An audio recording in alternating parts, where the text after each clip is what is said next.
जेव्हा बातमी असते विश्वासाची तेव्हा नाव येते जळगाव उन्नती न्यूज. तुमचा हक्काचा आवाज जळगाव उन्नती न्यूज. पाहूया आजच्या बातम्या.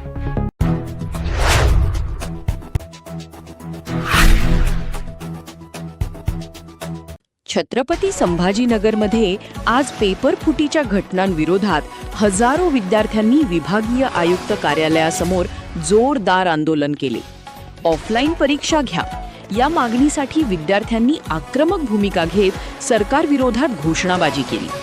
या आंदोलनात कॉक्रोच जनता पार्टीचे संस्थापक अभिजित दिपके, कांगवे सर, रविराज साबळे, दीपक केदार, कराळे सर, रविकांत तुपकर तसेच आमदार रोहित पवार सहभागी झाले. विद्यार्थ्यांच्या भवितव्याशी खेळ थांबवण्याची मागणी आंदोलनकर्त्यांनी केली.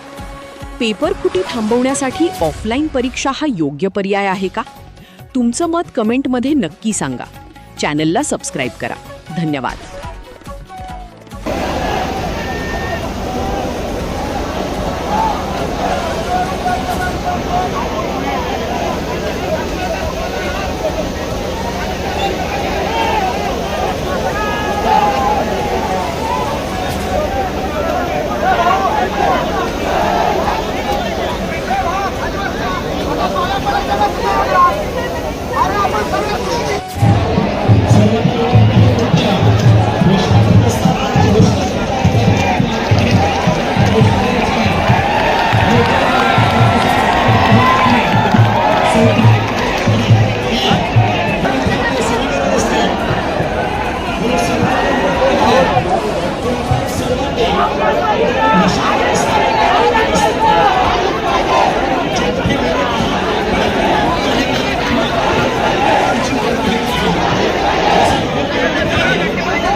प्रत्येक परीक्षा छाक मारून ऑफलाईन घ्या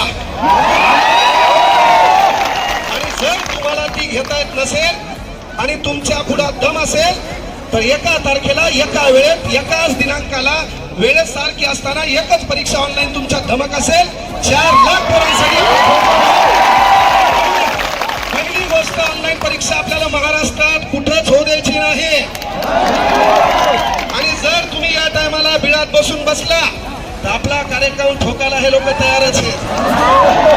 पण सगळ्याचा युवक युवा हो नहीं होते जो हवा के साथ बदलते हैं, युवा हो होते हैं साला जो हवा का रोग बदल देते हैं. आपण या ठिकाणी एकत्र आलो म्हणून विनंती एकच आहे, याला गालबोट लागू नाही, याचा फायदा आगळा वेगळा होऊ नाही. म्हणून आपण आपल्या आवाज येत नसेल तर मी तुझ्या कानात येऊन बोलतो. ते ड्रोन बाजून काढा झाला म्हणले व्हायरल झालं पहिलेच. ड्रोन थोडं बाजून घे, ते पोरा वाटायला मी ड्रोन मध्ये आवाज येणार का बाजू. आपल्यातलेच गाव खेड्यातले सगळे पोरं जे व्यासपीठावर आहेत, आम्ही सगळे ग्रामीण भागातले शेतकऱ्याचे पोरं आहोत आणि तुमच्यासाठी आम्ही जीव द्यायला सुद्धा तयार आहे. पण न्याय घेतल्याशिवाय आम्हाला इंडो सल्फान घेऊन मरायचं नाहीये, आम्हाला बेडवर पॅरालायसिस होऊन हार्ट अटॅक घेऊन मरायचं नाहीये, आम्हाला मरायचंय पोलिसाच्या बंदुकीच्या गोळीत मरायचंय. अरे पोलिसाला